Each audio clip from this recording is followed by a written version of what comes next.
Турската држава има богата историја на државни удари што ги изведува војската.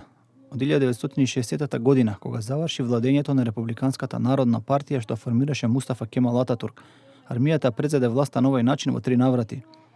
Првиот се случи во 1960 година, кога генералот Џемал Гурсел ја сруши владата на првиот демократски избран премиер Аднан Мендерес. Ударот се случи на 27 мај и беше предводен од вработени и кадети во војната академија во Истанбул и во Анкара.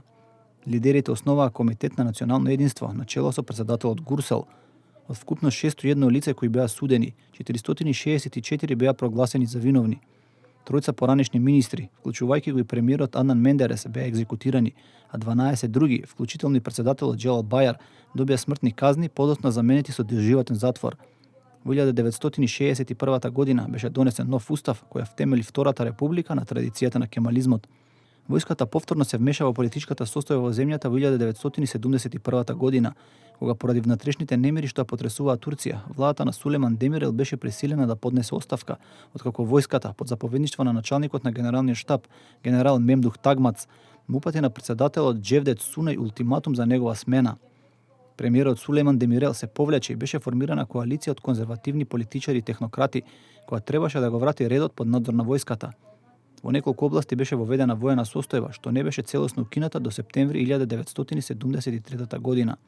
Сепак, во втората половина на 70-тите години, Турција беше соочена со засилување на верскиот екстремизам, при што членови на ултранационалистичките партии учествуваа во напади врз симпатизери на левицата, кои возвраќаа со политички атентати. Според проценките, во тој период биле убиени повеќе од 5000 луѓе. Начело на владата се сменија неколку влади кои не успеваа да стабилизираат состојбата, за во ноември 1979 година начело на владата повторно да биде избран Демирел. Воениот удар се случи на 12 септември 1980 година од страна на високата команда на армијата, предводена од генерал Кенан Еврен. Ударот следуваше по обновувањето на уличните борби меѓу левичарите и националистите. Некои раководни политичари беа приведени, а парламентот, политичките партии и синдикати распуштени. Управувањето беше превземено од 5-член Национален совет за безбедност, кој привремено го прекина владењето на уставот и почна да применува привремен устав, обезбедувајќи им речиси неограничена власт на војните команданти. Во краток период по ударот, околу половина милион луѓе беа приведени, од кои на 230.000 им беше судено. 50 лица добија смртна казна, а има и одреден број кои натаму се сметаат за исчезнати.